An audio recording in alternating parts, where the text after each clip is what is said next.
إن الحمد لله نحمده ونستعينه ونستغفره ونعوذ بالله من شرور أنفسنا وسيئات أعمالنا. من يهده الله فلا مضل له ومن يضلل فلا هادي له، وأشهد أن لا إله إلا الله وحده لا شريك له، وأشهد أن محمدا عبده ورسوله. أما بعد، فإن أصدق الحديث كتاب الله تعالى، وخير الهدي هدي محمد صلى الله عليه وسلم، وشر الأمور محدثاتها، وكل محدثة بدعة، وكل بدعة ضلالة، وكل ضلالة في النار. أما بعد. On continue la lecture du tafsir du Cheikh Abdurrahman ibn Nasr al-Sa'di rahimahullah ta'ala. Aujourd'hui, on entame l'explication de Surat At-Talaq, qui est traduit par Surat le divorce. قال تعالى: بسم الله الرحمن الرحيم. يا أيها النبي إذا طلقتم النساء فطلقوهن لعدتهن وأحصوا العدة واتقوا الله ربكم لا تخرجوهن من بيوتهن ولا يخرجن إلا أن يأتين بفاحشة مبينة وتلك حدود الله ومن يتعد حدود الله فقد ظلم نفسه لا تدري لعل الله يحدث بعد ذلك أمرا فإذا بلغن أجلهن فأمسكوهن بمعروف أو فارقوهن بمعروف وأشهدوا ذوي عدل منكم وأقيموا الشهادة لله ذلكم يوعظ به من كان يؤمن بالله واليوم الآخر ومن يتق الله يجعل له مخرجا ويرزقه من حيث لا يحتسب ومن يتوكل على الله فهو حسبه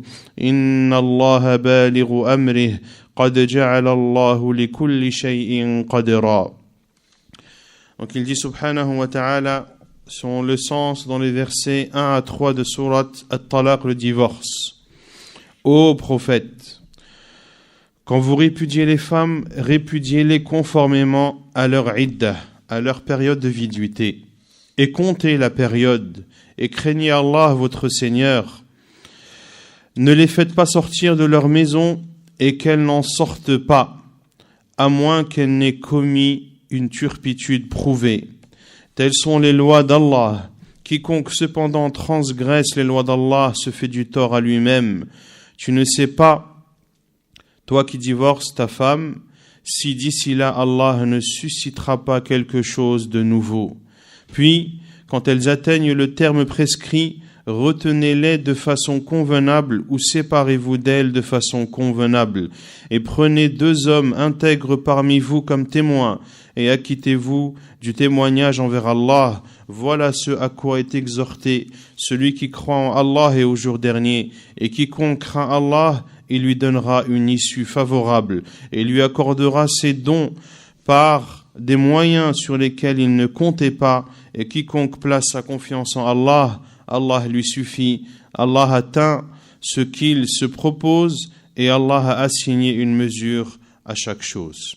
قال الشيخ السعدي رحمه الله تعالى: يقول تعالى مخاطبا للنبي صلى الله عليه وسلم وللمؤمنين: يا أيها النبي إذا طلقتم النساء أي أردتم طلاقهن فالتمسوا لطلاقهن الأمر المشروع ولا تبادروا بالطلاق من حين يوجد سببه من غير مراعاة لأمر الله بل طلقوهن لعدتهن أي لأجل عدتهن بأن يطلقها زوجها وهي طاهر في طهر لم يجامعها فيه فهذا الطلاق هو الذي تكون العدة فيه واضحة بينة بخلاف ما لو طلقها وهي حائض فإنها لا تحتسب بتلك الحيضة التي وقع فيها الطلاق وتطول عليها العدة بسبب ذلك وكذلك لو طلقها في طهر وطئ فيه فإنه لا يؤمن حملها فلا يتبين ولا يتضح بأي عدة تعتد وأمر تعالى بإحصاء العدة أي ضبطها بالحيض إن كانت تحيض أو بالأشهر إن لم تكن تحيض وليست حاملة فإن في إحصائها أداء لحق الله وحق الزوج المطلق وحق من سيتزوجها بعد وحقها في النفقة ونحوها، فإذا ضبطت عدتها علمت حالها على بصيرة وعلم ما يترتب عليها من الحقوق وما لها منها. وهذا الأمر بإحصاء العدة يتوجه للزوج وللمرأة إن كانت مكلفة، وإلا فلوليها. وقوله تعالى واتقوا الله ربكم أي في جميع أموركم وخافوه في حق الزوجات المطلقات فلا تخرجوهن من بيوتهن مدة العدة بل يلزمن بيوتهن الذي طلقها زوجها وهي فيها ولا يخرجن أي لا يجوز لهن الخروج منها. أما النهي عن إخراجها فلأن المسكن يجب على الزوج للزوجة لتكمل فيه عدتها التي هي حق من حقوقه. وأما النهي عن خروجها فلما في خروجها من إضاعة حق الزوج وعدم صونه. ويستمر هذا النهي عن الخروج من البيوت والإخراج إلى تمام العدة.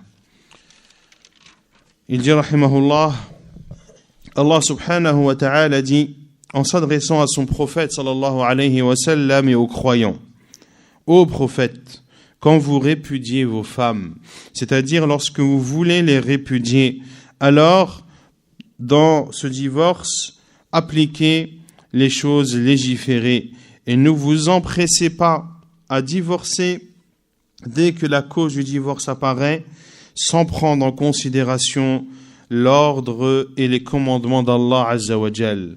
Au contraire, il dit Azza wa Jal, talliquhunna li'iddatihin, répudiez-les conformément à leur période de viduité.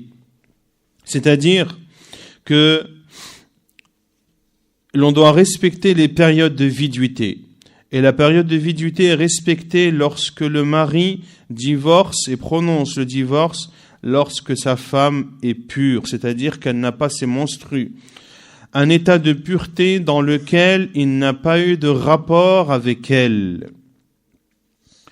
C'est lorsque le divorce est accompli de cette façon que la période de viduité est claire et nette et connue. Contrairement au cas où le mari divorce de sa femme lorsqu'elle est en état d'impureté, lorsqu'elle est en état de menstrue, lorsqu'elle est indisposée.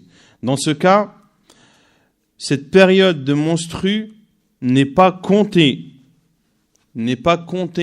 dans la période de viduité. Et ainsi, sa période totale de viduité sera plus longue à cause de cela. Est-ce que vous avez compris? Lorsque le mari divorce de sa femme, afin que la période de viduité soit claire et précise et connue, il faut que le mari divorce de sa femme lorsqu'elle n'a pas ses menstrues, lorsqu'elle est pure. Un état de pureté dans lequel il n'y a pas eu de rapport avec elle. C'est-à-dire la femme a eu ses menstrues, puis elle s'est purifiée. À partir de ce moment, son mari, s'il désire la divorcer, peut la divorcer, à condition qu'il n'ait pas eu de rapport avec elle. Pourquoi est-ce que cela permet d'avoir une période de viduité claire et précise? Car la période de viduité, comme on le verra, il y en a plusieurs, mais pour la femme qui a ses menstrues, c'est 3 menstrues. Il divorce sa femme lorsqu'elle est en état de pureté, un état de pureté dans lequel elle n'a pas eu de rapport. Elle a ses menstrues, ses premières menstrues, ses deuxièmes menstrues. À partir du moment où elle a ses troisièmes menstrues, le divorce est prononcé. Puis il dit, rahimahullah, contrairement, dans le cas où le mari divorce de sa femme pendant qu'elle a ses menstrues. Du coup, cette période de menstrues n'est pas considérée comme faisant partie de la période de viduité. Donc la femme devra attendre les prochaines menstrues pour commencer à compter les premières, puis la deuxième, puis la troisième période de menstrues. Autrement dit, sa période de viduité sera du coup plus longue à cause de cette erreur de la part de ce mari.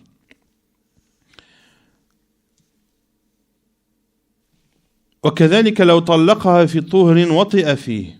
Et de la même façon, lorsqu'il divorce de sa femme pendant qu'elle est en état de pureté, mais un état de pureté dans lequel il a eu des rapports avec elle. Dans ce cas, il n'est pas à l'abri qu'elle soit enceinte. Il n'est pas à l'abri que sa femme soit enceinte. Ainsi, elle ne saura pas exactement quelle est sa période de viduité. Car la période de viduité d'une femme enceinte, c'est 4 mois et 10 jours. Masha'Allah. C'est pas le nombre de mois de la gestation d'une femme, ça. Non, jusqu'à l'accouchement. Jusqu'à l'accouchement. Donc là, on ne parle plus ni de menstru, ni de mois. Car l'accouchement peut avoir lieu au bout de 6 mois, 7 mois, 8 mois, 9 mois. Donc là, c'est lorsqu'on divorce une femme enceinte, la période de viduité se termine au moment de l'accouchement. Puis Allah Azza wa Jal ordonne de compter la période, c'est-à-dire de compter de façon précise la période de viduité. Si la femme a ses menstrues, alors c'est la période de 3 menstrues. Si la femme n'a pas ses menstrues pour diverses raisons que l'on verra tout à l'heure, alors la période de viduité est de 3 mois. À condition qu'elle n'est pas enceinte. Car si elle est enceinte, comme on l'a vu, c'est jusqu'à l'accouchement.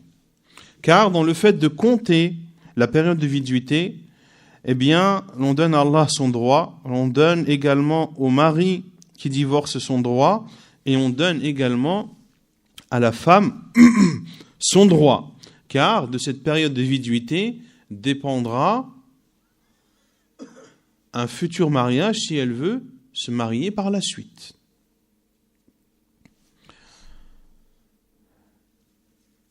Ainsi, lorsque la période est comptée, eh bien, la femme sait où elle va et elle peut préparer les événements qui vont advenir par la suite. Et Allah Azza wa Jal ordonne de compter cette période à la fois au mari et à la femme. Les deux doivent compter cette période de viduité. Si la femme est responsable, si elle n'est pas responsable, alors c'est son tuteur, celui qui a sa responsabilité de compter cette période de viduité. Et Allah Azza wa Jal dit « Wattaqullaha rabbakum » et craignez Allah votre Seigneur dans l'ensemble des situations. C'est-à-dire dans l'ensemble des situations. Et craignez-le de façon particulière concernant les droits des femmes divorcées. Puis il dit Azza wa Jalla, la tukhrijuhunna min buyutihin, ne les faites pas sortir de leur maison pendant la période de viduité. Au contraire, elles doivent rester dans la maison dans laquelle leurs maris les ont divorcées. Wala yakhrujna, et qu'elles n'en sortent pas également. Il leur est interdit également aux femmes de sortir de la maison conjugale. Quant à l'interdiction de l'en expulser, ceci car le mari se doit de loger sa femme. Cette femme sur laquelle il a prononcé le divorce, qui est encore en période de viduité. Est-ce que c'est sa femme, oui ou non? Oui, c'est encore sa femme. Tant qu'elle est dans la période de viduité, c'est encore sa femme. Ainsi, il se doit de la nourrir, de la vêtir et de la loger. D'où l'interdiction de l'en expulser.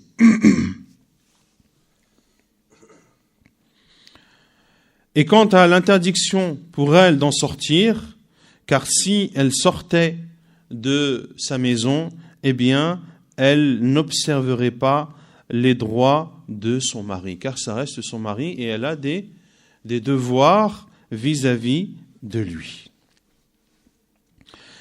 Et il dit, rahimahullah, et cette interdiction, c'est-à-dire pour la femme de quitter la maison et pour l'homme d'expulser sa femme, cette interdiction est en vigueur pendant toute la période de viduité.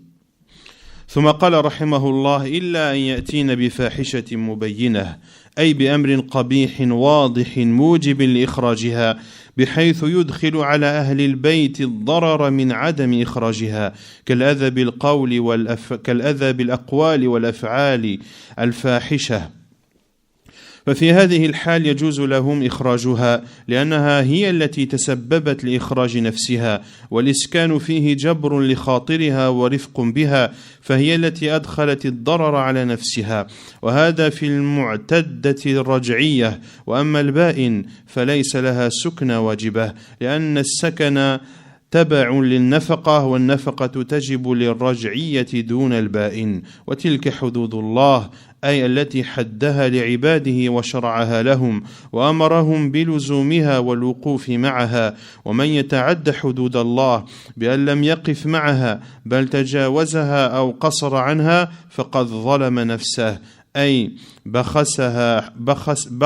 بخسها وأضاع نصيبه من اتباع حدود الله التي هي الصلاح في الدنيا والآخرة لا تدري لعل الله يحدث بعد ذلك أمرا أي شرع الله العدة وحدد الطلاق بها لحكم عظيمة فمنها أنه لعل الله يحدث في قلب المطلق الرحمة والمودة فيراجع من طلقها ويستأنف عشرتها فيتمكن من ذلك مدة العدة أو لعله يطلقها لسبب منها فيزول ذلك السبب في مدة العدة فيراجعها لانتفاء سبب الطلاق ومن الحكم أنها مدة التربص يعلم براءة رحمها من زوجها. Puis il dit rahimahullah en expliquant la parole d'Allah Azza wa Jal illa an ya'tina bi fahishatin mubayyinah, à moins qu'elle n'ait commis une turpitude prouvée. C'est-à-dire, ne sortez pas les femmes sur lesquelles vous avez prononcé le divorce, qui sont dans leur période de viduité, ne les sortez pas, ne les expulsez pas de vos maisons, illa an ya'tina bi fahishatin mubayyinah, à moins qu'elle n'ait commis une turpitude prouvée, c'est-à-dire à moins qu'elles aient commis une chose odieuse et claire qui oblige le fait de l'expulser de la maison. Car le fait qu'elle reste cause des préjudices aux habitants de la maison, comme le fait qu'elle profère des paroles ou qu'elle fasse des actes réprimandables. À ce moment-là, il est autorisé de la sortir de la maison, car c'est elle qui a causé sa propre expulsion. Et le fait et c'est elle qui a donc causé du tort à elle-même. Et il dit rahimahullah, et ceci concerne al-mu'tadda ar-raj'iyyah, celle qui est en période de viduité, ar-raj'iyyah, dans laquelle une période de viduité dans laquelle le mari peut récupérer sa femme. Car après le troisième divorce, le mari ne peut plus récupérer son épouse jusqu'à ce qu'elle se marie avec un autre homme et que le mariage soit consommé. Quant à celle qui a été divorcée pour la troisième fois, alors il n'est plus obligatoire de la loger, car le fait de loger une femme que l'on divorce est la conséquence du fait que l'on doit subvenir à ses besoins. Le mari doit subvenir aux besoins de la femme sur laquelle il a prononcé le divorce et qui est en période de viduité, une période de viduité dans laquelle il lui est permis de la reprendre.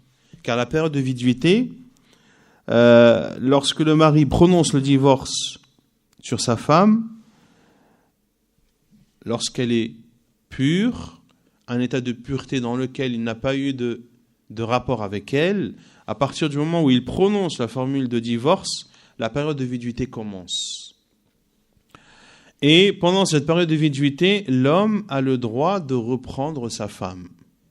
A le droit de reprendre sa femme sans qu'il n'ait besoin de refaire un acte de mariage. Et sans avoir besoin de demander l'autorisation au tuteur, etc., etc. Et la raj'ah, la reprise de la femme pendant sa période de viduité, elle est de deux façons. La première, par la parole, en disant « je te reprends ». Ou la deuxième, en ayant un rapport avec elle. Lorsqu'un rapport a lieu avec l'épouse sur laquelle tu as prononcé le divorce pendant la période de viduité, ceci est considéré comme une reprise. En ayant un rapport avec elle, cela est considéré comme étant une reprise. C'est-à-dire que ça devient à nouveau ton épouse. Mais le premier divorce est comptabilisé. Si tu la divorces une seconde fois, dans les mêmes conditions que l'on a citées, la période de viduité entre en compte. Dans cette deuxième période de viduité, tu as le droit de la reprendre. Si tu la divorces une troisième fois, elle t'est interdite. Elle t'est interdite et tu ne peux la reprendre. Et à partir du moment où elle t'est interdite, eh bien, tu n'as plus le devoir de subvenir à ses besoins. Donc, tu n'as plus le devoir de la nourrir, de la loger et de la vêtir. Cela, bien sûr, concerne la femme. Quant aux enfants, ça reste tes enfants. Et tu te dois de subvenir à leurs besoins, même si tu divorces. Si tu as 5 enfants avec une femme et que tu la divorces, eh bien, tu devras subvenir aux besoins de tes 5 enfants. Et ça, c'est une chose que, malheureusement, beaucoup de gens apprennent après avoir divorcé.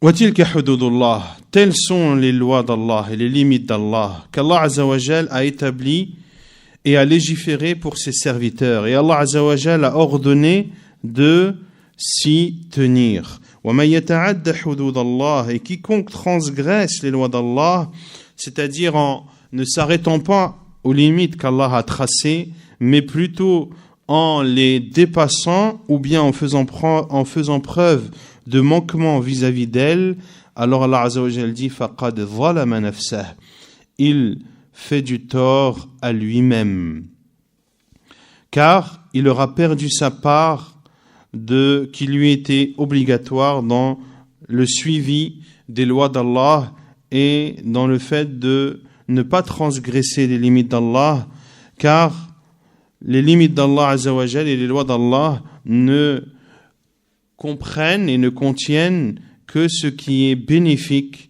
pour la personne dans cette vie d'ici-bas et dans l'au-delà. Puis Allah Azza wa Jal dit La tadri la'alla Allah yuhdithu ba'da dhalika amra. Tu ne sais pas, c'est-à-dire toi qui divorces ta femme, si d'ici là Allah ne suscitera pas quelque chose de nouveau. Il dit rahimahullah, Cheikh Sa'di, qu'Allah Azza wa Jal a légiféré la période de viduité. Et c'est une chose qu'Allah Azza wa Jal a légiféré concernant le divorce. Et ceci pour diverses sagesses immenses. Parmi les sagesses de la période de viduité est qu'il est possible que pendant cette période, Allah Azza wa Jal fasse en sorte que la miséricorde et la compassion pénètrent le cœur de celui qui a prononcé le divorce et qu'ainsi il reprenne la femme qu'il a divorcée et renouvelle avec elle une vie conjugale, chose qui est possible pendant la période de viduité comme on l'a vu tout à l'heure. De même qu'il est possible que cet homme ait divorcé son épouse pour une raison particulière et que cette cause, cette raison, ne soit plus existante pendant la période de viduité. Ainsi, il reprend son épouse. Et également, parmi les sagesses de la période de viduité, annaha muddatu tarabbus, c'est le moment d'attente dans lequel on est à l'affût. À l'affût de quoi? À l'affût et à l'observation de voir si cette femme est enceinte ou pas. يُعْلَمُ بَرَاءَةُ رَحِمِهَا مِنْ زَوْجِهَا, une période dans laquelle l'on connaîtra, l'on prendra connaissance de façon certaine que l'utérus de cette femme ne contient pas d'enfant. Car il est possible qu'une femme ait ses menstrues, mais qu'elle soit enceinte. Ce sont des choses qui arrivent. Mais d'avoir une menstrue, puis une deuxième, puis une troisième, cela prouve avec certitude que cette femme n'est pas enceinte. ثم قال رحمه الله وقوله فإذا بلغنا أجلهن أي إذا قاربنا انقضاء العدة لأنهن لو خرجن من العدة لم يكن الزوج مخيرا بين الإمساك والفراق فأمسكوهن بمعروف أي على وجه المعاشرة الحسنة والصحبة الجميلة لا على وجه الضرار وإرادة الشر والحبس فإن إمساكها على هذا الوجه لا يجوز أو فارقوهن بمعروف أي فراقا لا محذور فيه من غير تشاتم ولا تخاصم ولا قهر لها على أخذ شيء من مالها وأشهدوا على طلاقها ورجعتها ذوي عدل منكم أي رجلين مسلمين عدلين لأن في الإشهاد المذكور سدا لباب المخاصمة سدا لباب المخاصمة وكتمان كل منهما ما يلزمه بيانه وأقيموا أيها الشهداء الشهادة لله أي أؤتوا بها على وجهها من غير زيادة ولا نقص واقصدوا بإقامتها وجه الله وحده ولا تراعوا بها قريبا لقرابته ولا صاحبا لمحبته ذلكم الذي ذكرنا لكم من الأحكام والحدود يوعظ به من كان يؤمن بالله واليوم الآخر فإن من يؤمن بالله واليوم الآخر يوجب له ذلك أن يتعظ بمواعظ الله وأن يقدم لآخرته من الأعمال الصالحة ما تمكن منها بخلاف من ترحل الإيمان عن قلبه فإنه لا يبالي بما أقدم عليه من الشر ولا يعظم مواعظ الله لعدم الموجب لذلك ولما كان الطلاق قد يوقع في الضيق والكرب والغم أمر تعالى بتقواه وأن من اتقاه في الطلاق وغيره فإن الله يجعل له فرجا ومخرجا فإذا أراد العبد الطلاق ففعله على الوجه الشرعي بأن أوقعه طلقة واحدة في غير حيض ولا طهر قد وطئ فيه فإنه لا يضيق عليه الأمر بل جعل الله له فرجا وسعة يتمكن فيها من مراجعة النكاح إذا ندم على الطلاق والآية وإن كانت في سياق الطلاق والرجعة فإن العبرة بعموم اللفظ فكل من اتقى الله تعالى ولازم مرضاة الله في جميع أحواله فإن الله يثيبه في الدنيا والآخرة ومن جملة ثوابه أن يجعل له فرجا ومخرجا من كل شدة ومشقة وكما أن من اتقى الله جعل له فرجا ومخرجا فمن لم يتق الله وقع في الشدائد والآصار والأغلال التي لا يقدر على التخلص منها والخروج من تبعتها واعتبر ذلك بالطلاق فإن العبد إذا لم يتق الله فيه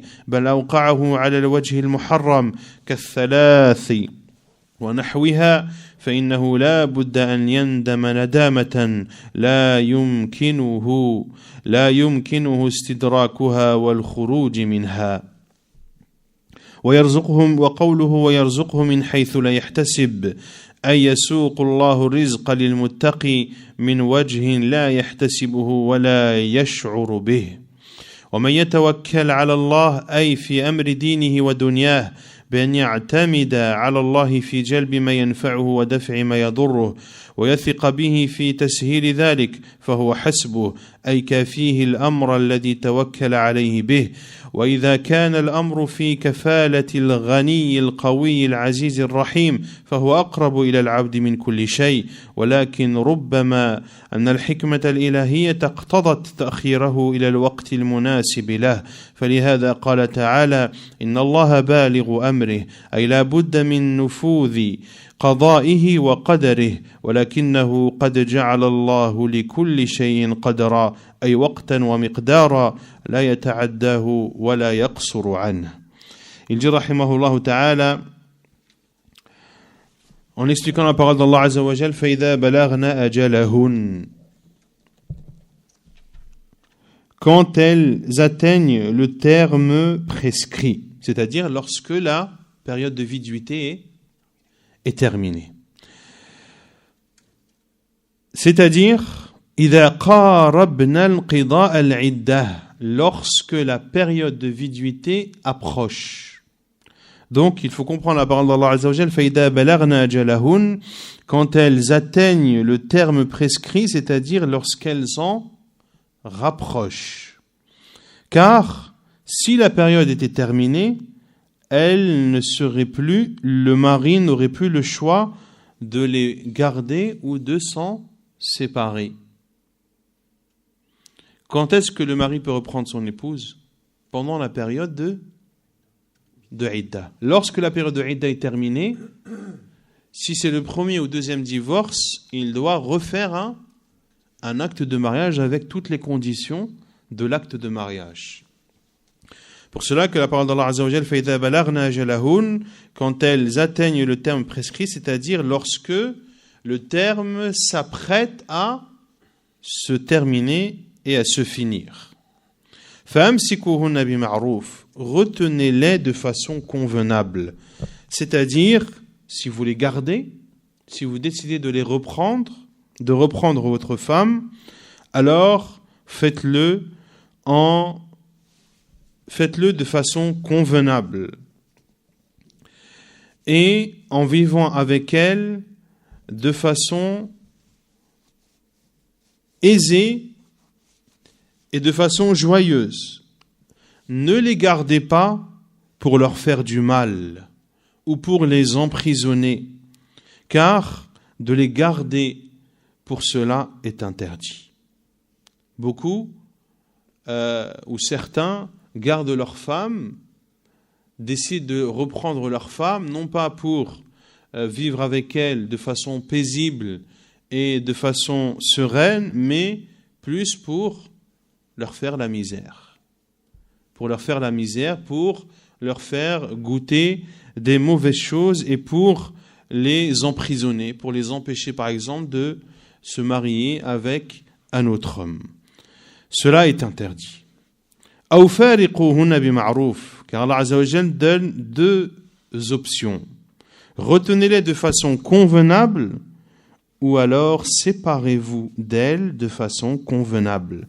C'est-à-dire, séparez-vous d'elles sans qu'il n'y ait d'insultes, sans qu'il n'y ait de disputes et sans que vous ne leur imposiez de donner une quelconque somme des biens qui leur appartiennent.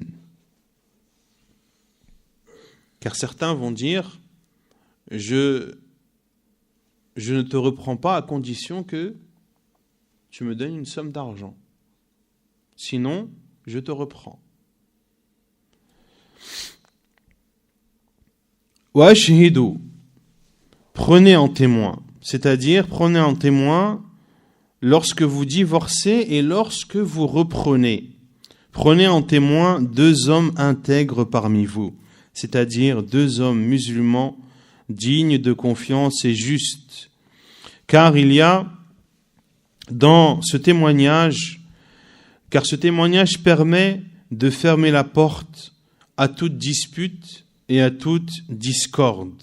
Et cela ferme la porte à l'un des 2 époux ou aux 2 qui voudrait cacher une chose qu'il lui est obligatoire de faire. Par exemple, si un homme décide de reprendre sa femme, il dit « je te reprends ». Et que par la suite, donc s'il la reprend, il doit subvenir à ses besoins, etc., etc. Puis, il ne subvient pas aux besoins de sa femme. Sa femme va se plaindre. Et lui, il peut dire « je ne t'ai jamais repris ». Il peut cacher, un des deux époux peut cacher une chose qu'il lui est obligatoire de faire en mentant. Et le fait de prendre des témoins au moment du divorce et au moment de la reprise permet de ne pas avoir ce genre de conflit. Car s'il y avait des témoins et que la femme dit « il ne se souvient plus à mes besoins », et que l'homme ne pourra pas dire « je ne t'ai pas repris », car il y avait des témoins dans cela. Pareil pour le divorce. Et le prophète sallallahu alayhi wa sallam a dit que trois choses sont prises en compte, qu'elles soient dites de façon sérieuse ou qu'elles soient dites en plaisantant. Et ces trois choses, le prophète sallallahu alayhi wa sallam a dit an-nikah wa-talaq wa-raj'ah. Le mariage, le divorce et la reprise. Lorsque tu dis à ta femme « je te reprends », cela est considéré comme une reprise. Même si tu l'as dit pour plaisanter ou pour, soi-disant, la faire espérer, etc., etc. Non, à partir du moment où tu dis à ta femme, sur laquelle tu as prononcé la formule de divorce « je te reprends », c'est ta femme, tu l'as reprise. Et tu dois assumer les conséquences de cela. Tu dois assumer les conséquences de cette reprise. Et acquittez-vous, ô vous les témoins, du témoignage envers Allah, c'est-à-dire témoigner comme il se doit, sans rajouter ni diminuer dans votre témoignage, et recherchez dans votre témoignage la face d'Allah, et ne prenez en compte dans votre témoignage ni une personne qui vous est proche, ni un ami que vous aimez. Alors Azza wa Jal ici exhorte les témoins du divorce et les témoins de la reprise, que lorsque l'on sollicite leur témoignage, ils ne doivent ni rajouter ni diminuer, et ils ne doivent pas ajuster leur témoignage en fonction de la personne concernée. Si l'un des témoins, par exemple, est un ami du mari qui nie avoir repris son épouse, on appelle les témoins, un des témoins est proche du mari, il n'a pas le droit de falsifier ou de changer ou d'ajuster son témoignage parce que ce serait en défaveur de son ami qui a divorcé ou qui a repris son épouse. Donc, le témoignage doit être fait de façon totalement impartiale. Dhalikum, voilà ce à quoi, c'est-à-dire voilà ce que nous vous avons annoncé comme jugement et comme loi. Voilà ce à quoi est exhorté celui qui croit en Allah et au jour dernier. Car celui qui croit en Allah et au jour dernier, il se doit de méditer sur les exhortations d'Allah subhanahu wa ta'ala. Et il doit préparer pour son au-delà, à travers des actes vertueux et pieux, contrairement à celui qui n'a pas de foi dans son cœur. Eh bien, il ne prêtera pas attention à tout le mal qu'il apportera et qui sera en sa défaveur. Et cette personne qui n'a pas de foi dans son cœur ne méditera pas et ne réfléchira pas aux exhortations d'Allah subhanahu wa ta'ala.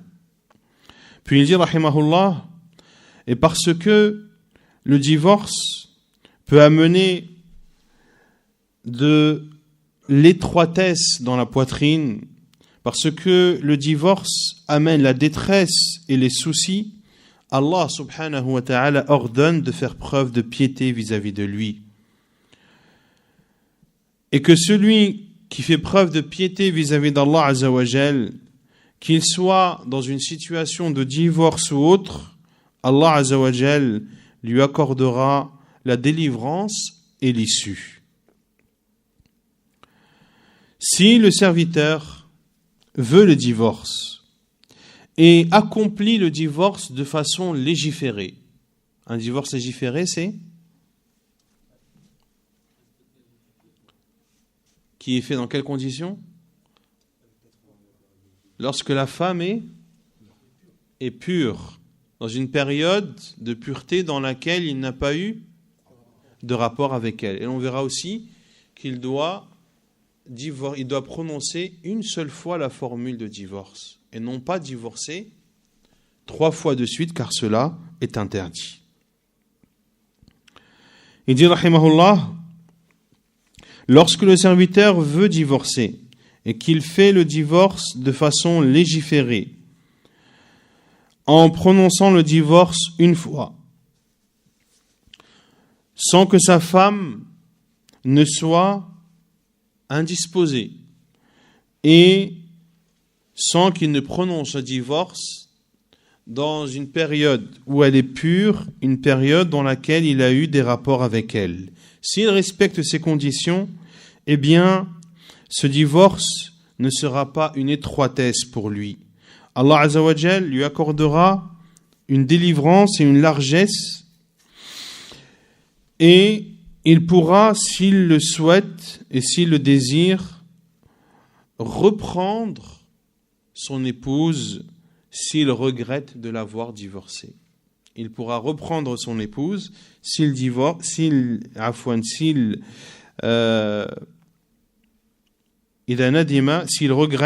de l'avoir divorcée. Puis il dit, rahimahullah, et le verset, même s'il est cité dans le contexte du divorce et de la reprise, il faut le comprendre dans son sens général. Toute personne qui fait preuve de piété vis-à-vis d'Allah Azza wa Jal et suit ce qui agrée Allah Azza wa Jal dans l'ensemble de ces situations, eh bien Allah subhanahu wa ta'ala le récompensera dans cette vie d'ici-bas et dans l'au-delà.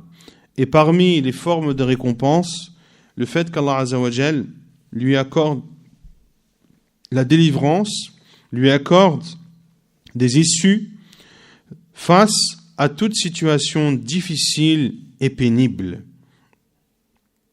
Et de la même façon que celui qui fait preuve de piété vis-à-vis d'Allah Azza wa Jal, qu'Allah lui accorde la délivrance et l'issue, de la même façon celui qui ne fait pas preuve de piété vis-à-vis d'Allah Azza wa Jal, eh bien, tombera dans des situations difficiles et sera attaché à des carcans dont il ne pourra se séparer ni se sauver. Puis il dit, rahimahullah, médite donc sur le divorce.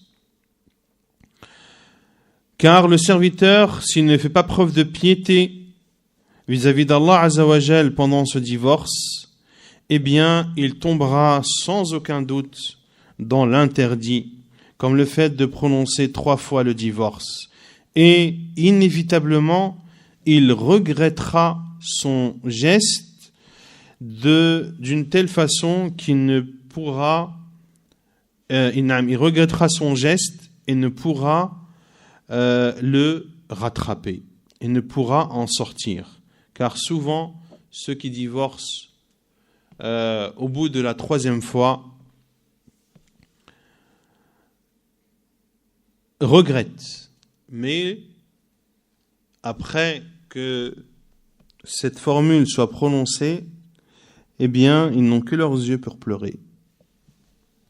Ils n'ont que leurs yeux pour pleurer. Et beaucoup sont dans cette situation. Beaucoup sont dans cette situation lorsqu'ils divorcent leur épouse pour la 3e fois, eh bien, c'est là où le shaitan joue avec eux. Oui, mais en fait, la première fois, c'était pas un divorce, c'était un khul'. Et comme le khul' n'est pas considéré comme un divorce, donc du coup, c'était pas la deuxième fois, mais c'était la première fois. La deuxième fois, j'ai prononcé le divorce, c'est vrai, mais j'ai été trop énervé. Et le fait que j'étais énervé, je ne savais plus ce que je disais, donc finalement, le deuxième n'est pas compté. Et c'est là où ils appellent les savants, les mashayikh, etc. Cheikh, j'ai fait ci, cheikh, j'ai fait ça, je ne suis pas sûr de ci, je ne suis pas sûr de cela.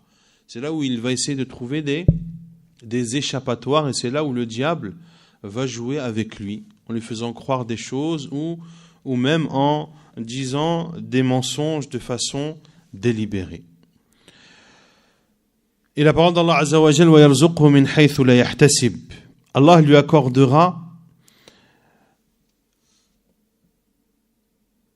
des subsistances par des moyens sur lesquels il ne comptait pas. Celui qui fait preuve de piété. Allah Azza wa Jal lui accordera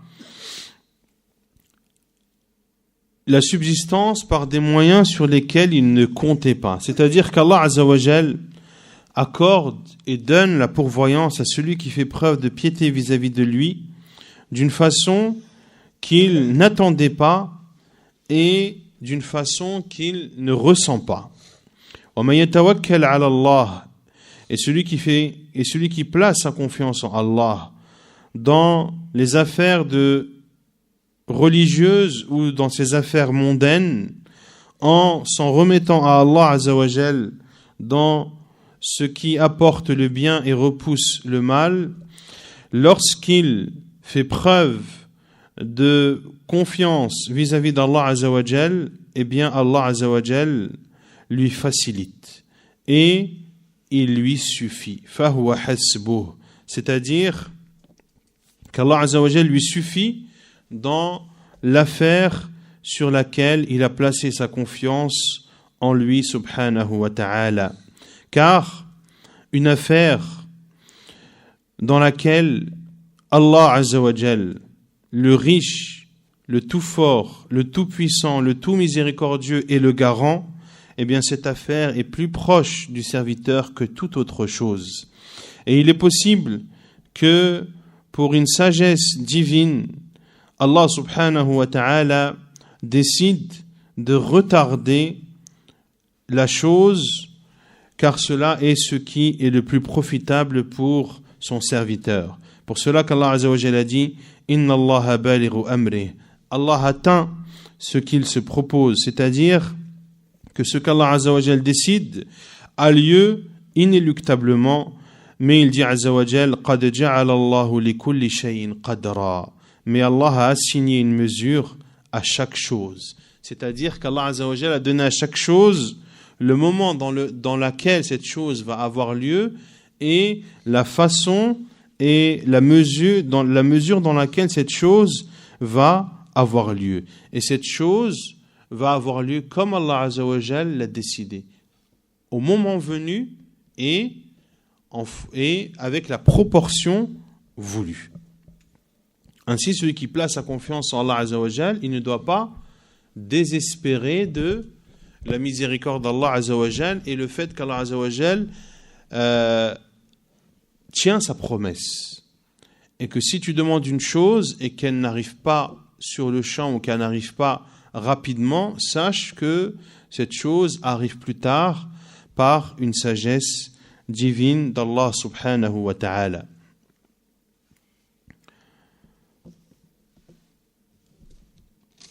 ثم قال تعالى واللائي يئسن من المحيض من نسائكم إن ارتبتم فعدتهن 3 أشهر واللائي لم يحضن وأولاة الأحمال أجلهن أن يضعن حملهن ومن يتق الله يجعل له من أمره يسرا ذلك أمر الله أنزله إليكم ومن يتق الله يكفر عنه سيئاته ويعظم له أجرا. Il dit Azza wa Jalla dans les versets 4 et 5 de Surat At-Talaq: si vous avez des doutes à propos de la période de viduité de vos femmes qui n'espèrent plus avoir de règles. Leur délai est de 3 mois. De même pour celles qui n'ont pas encore de règles. Et quant à celles qui sont enceintes, leur période d'attente se terminera à leur accouchement. Quiconque craint Allah, cependant, il lui facilite les choses. Tel est le commandement d'Allah qu'il a fait descendre vers vous. Quiconque craint Allah, cependant, il lui efface ses fautes et lui accorde une grosse récompense. قال الشيخ السعدي رحمه الله: لما ذكر تعالى أن الطلاق المأمور به يكون لعدة النساء ذكر تعالى العدة فقال: واللائي يئسن من المحيض من نسائكم بأن كن يحضن ثم ارتفع حيضهن لكبر أو غيره ولم يرج رجوعه فإن عدتها 3 أشهر جعل لكل شهر مقابلة حيضة. واللائي لم يحضن أي الصغار اللائي لم يأتيهن الحيض بعد، والبالغات اللاتي لم يأتيهن حيض بالكلية، فإنهن كالآيسات عدتهن 3 أشهر. وأما اللائي يحضن فذكر الله عدتهن في قوله: والمطلقات يتربصن بأنفسهن 3 قروء. وأولاة الأحمال أجلهن أي عدتهن أن يضعن حملهن أي جميع ما في بطونهن من واحد ومتعدد، ولا عبرة حينئذ بالأشهر ولا غيرها. ومن يتق الله يجعل له من أمره يسرا أي من اتقى الله تعالى يسر له الأمور وسهل عليه كل عسير. ذلك آية الحكم الذي بينه الله لكم أمر الله أنزله إليكم لتمشوا عليه وتأتموا وتقوموا به وتعظموه. ومن يتق الله يكفر عنه سيئاته ويعظم له أجرا أي يندفع عنه المحذور ويحصل له المطلوب. Et dit rahimahullah en expliquant les versets 4 et 5 de Surat At-Talaq. Lorsqu'Allah Azza wa Jal a ordonné, ou lorsqu'Allah Azza wa Jal a cité le divorce ordonné qui doit respecter la période de viduité des femmes, Allah Azza wa Jal parle de cette période de viduité. Et il dit, selon le sens, si vous avez des doutes à propos de vos femmes qui n'espèrent plus avoir de règles, des femmes donc qui n'ont pas de règles, soit parce qu'elles n'ont plus, soit elles n'ont plus de règles, soit à cause de leur âge avancé, ou pour une autre raison. Une autre raison qui justifie le fait que ces femmes n'aient plus de menstrues. Alors, leur période de viduité sera de 3 mois. Allah Azza wa Jal a donc compensé chaque menstru par 1 mois. Wallahi lam yahidn. De même pour celles qui n'ont pas encore de règles, c'est-à-dire celles qui sont petites, de telle sorte qu'elles n'aient jamais eu de menstru. Cela concerne également celles qui ont atteint l'âge de la puberté, mais qui n'ont jamais eu de règles. Elles sont comme celles qui n'espèrent plus les menstrues. On a dit celles qui n'espèrent plus les menstrues, ce sont celles qui sont âgées ou qui sont atteintes d'une maladie qui fait en sorte qu'elles n'aient plus de règles. Donc, ces femmes ou ces filles qui n'ont pas encore leurs règles parce qu'elles sont trop petites ou elles ont atteint l'âge de la puberté mais n'ont jamais connu de règles, alors elles ont le même jugement que celles qui n'espèrent plus avoir de règles et leur période de viduité est alors de 3 mois. Quant à celles qui ont leurs règles, Allah Azza wa Jal a cité leur période de viduité dans Surat Al-Baqarah, le verset 228. وَالْمُطَلَّقَاتُ يَتَرَبَّصْنَ بِأَنفُسِهِنَّ ثَلَاثَةَ قُرُوءٍ. Les femmes divorcées doivent observer un délai d'attente de 3 menstrues. Et la parole d'Allah Azza wa Jal, وَأُولَاتُ الْأَحْمَالِ أَجَلُهُنَّ, quant à celles qui sont enceintes, c'est-à-dire leur période de viduité se terminera à l'accouchement, أَنْ يَضَعْنَ حَمْلَهُنَّ, c'est-à-dire lorsqu'elles accoucheront de tout ce qu'il y a dans leur ventre, que ce soit un enfant ou plusieurs.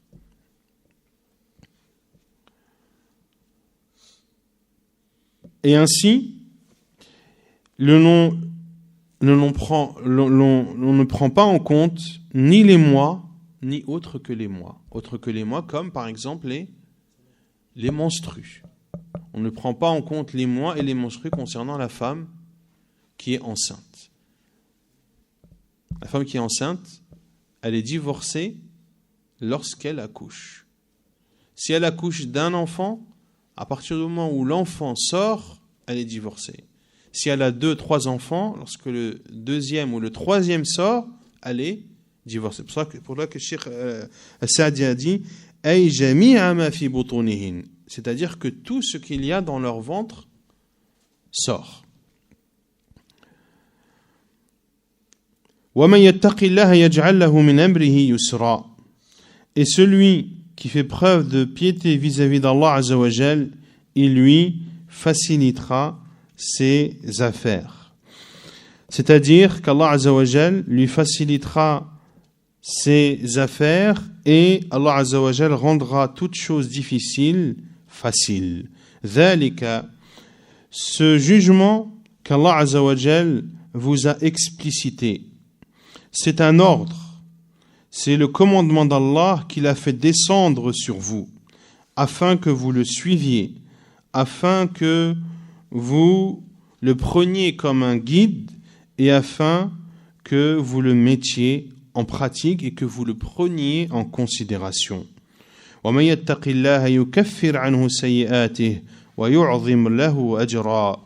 Et celui qui fait preuve de piété vis-à-vis d'Allah Azza wa Jal, il lui effacera ses fautes et lui accordera une grosse récompense, notamment lorsqu'Allah Azza wa Jal lui épargnera tout ce qui est néfaste pour lui et lorsqu'Allah Azza wa Jal lui accordera tout ce qu'il demandera et souhaitera.